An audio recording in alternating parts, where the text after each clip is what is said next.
मालेगाव तालुक्यातील डोंगराळे गावात 3 वर्षीय चिमुरडीवर अत्याचार आणि निर्घृण हत्येप्रकरणी ग्रामस्थांसह आणि पीडित कुटुंबानं आमरण उपोषण सुरू केलंय।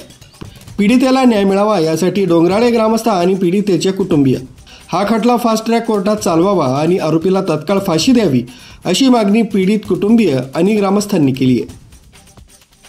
मालेगाव तालुक्यातील डोंगराळे या ठिकाणी अवघ्या 3.5 वर्षाच्या मुलीवर अमानुष अत्याचार करून तिचा निर्घृणपणे खून करण्यात आला।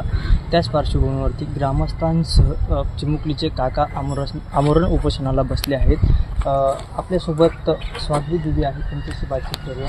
दिदी, शासनाकडे काय मागणी आहे, काय सांगता? शासनाकडे सर्वप्रथम तर एकच मागणी राहील की यज्ञबाळावरती जो झालेला अत्याचार आहे, जो नराधम आहे, त्याला लवकरात लवकर फाशीची शिक्षा व्हावी।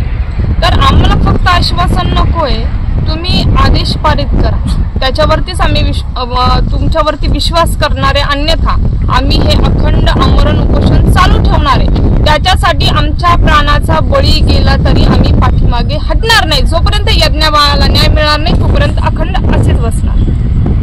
नक्कीच आपण जर बघितलं तर जोपर्यंत चिमुकलीला न्याय मिळत नाही तोपर्यंत आम्ही आमरण उपोषण सोडणार नाही, असे प्रतिपादन स्वाती दिदी यांनी केले आहे।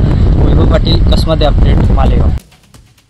News bureau, Kasmade update, Malegaon. कालचीच मालेगावची घटना असेल, आपली डोंगराळ्याची घटना असेल, साताऱ्याची घटना असेल, कोपरेटीची घटना असेल,